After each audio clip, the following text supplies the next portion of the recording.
नमस्कार किसान भाइयों, इंडिया प्रेस यूट्यूब चैनल में आपका स्वागत है। बासमती के बाजार में तेजी, क्या धान का भाव होगा 5,000 रुपये पार। जी हाँ किसान भाइयों, इन दिनों धान के बाजार की बात करें तो धान के भाव में ठीक ठाक सुधार देखने को मिला है। अंतर्राष्ट्रीय मार्केट में चावल की कीमतों में लगातार तेजी देखने को मिल रही है। और फिलहाल की बात करें तो मंडियों में धान की आवक भी कम है और बाजार की बात करें तो बाजार में लगातार सुधार देखने को मिला है।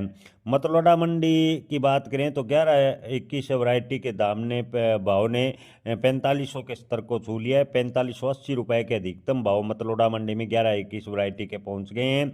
ये इस सीजन का 11-21 का सबसे अधिक भाव माना जा रहा है। इसी तरह किसान भाइयों, अन्य मंडियों में भी तेजी नजर आई है। जुलाना मंडी में जहां पिछले हफ्ते 11-21 धान के भाव 4200 रुपये के आसपास थे, वहीं इस सप्ताह की बात करें तो इस सप्ताह 4500 के स्तर के करीब 11-21 धान के भाव पहुंच गए हैं। इसके अलावा गोहाना मंडी में भी 11-21 धान के भाव 4500 के करीब पहुंच गए हैं। 4460 रुपये के भाव बने हुए हैं। वहीं किसान भाइयों, अन्य वैरायटी 1401 PV1 जैसी वैरायटियों में भी अच्छी तेजी देखने को मिली है। टोहाना मंडी में 1401 का रेट 4600 रुपये तक चला गया है। रतिया मंडी में भी 1401 के धान के भाव में तेजी है।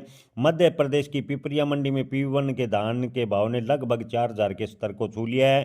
1509, 1886, 1847 और 1718 जैसी अन्य लोकप्रिय वैरायटियों में भी 200 से 300 रुपये प्रति क्विंटल की फिलहाल अच्छी तेजी देखने को मिली है। किसान भाइयों, इस बार धान की आवक की बात करें तो धान की आवक मंडियों में कम हो रही है। धान की आवक घटी है और निर्यात की बात करें तो निर्यात जोरदार बनी हुई है। चावल के बाजार की बात करें तो यहाँ और भी शानदार तेजी देखने को मिली है। 1509 स्टीम चावल के भाव जो एक महीने पहले 7,000 रुपये थे, उसके स्तर 7600 के करीब पहुंच गए हैं। आपको बता दें कि 1401 स्टीम में भी पिछले 10 दिनों में 1,000 रुपये की तेजी देखने को मिली है। 11-21 स्टीम के भाव भी अब 9,000 रुपये के करीब जा रहे हैं। हालांकि किसान भाइयों, पिछले 2 साल लगातार गिरावट के बाद व्यापारी और निर्यातकों के मन में थोड़ा डर बना हुआ है। यही कारण है कि इतनी जोरदार तेजी के बाद भी बाजार में कुछ ठहराव सा, यानी खरीदारी में ठहराव सा नजर आ रहा है। 11-21 धान के भाव की बात करें, 1509 के भाव की बात करें तो 11-21 4400 रुपये और 1509 3700 रुपये के दायरे में ज़्यादातर मंडियों में देखने को मिला है। हालांकि अंतर्राष्ट्रीय मार्केट में अच्छी खासी डिमांड फिलहाल देखने को मिली है।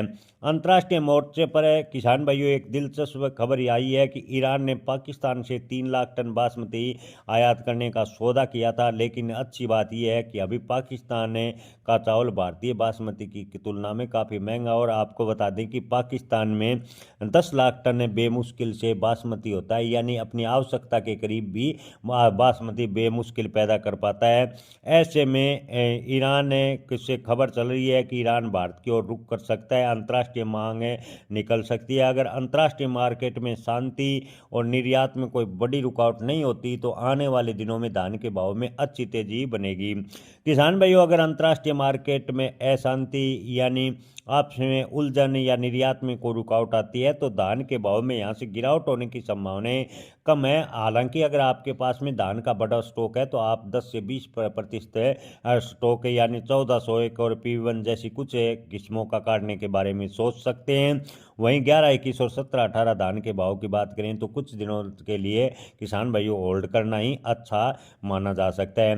किसान भाइयों, धान के भाव की ओवरऑल स्थिति देखें तो धान के भाव में यहाँ से तेजी बढ़ने की पूरी संभावना है। किसी भी फसल की भविष्यवाणी नहीं की जा सकती। अगर आपको अपनी फसल के अच्छे भाव मिल रहे हैं तो आप थोड़ा बहुत निकालने के बारे में सोच भी सकते हैं। धान के भाव में तेजी की पूरी संभावना है, लेकिन अपनी फसल बेचने व स्टॉक रखने का आखिरी निर्णय अपने विवेक से ले। जय किसान, धन्यवाद।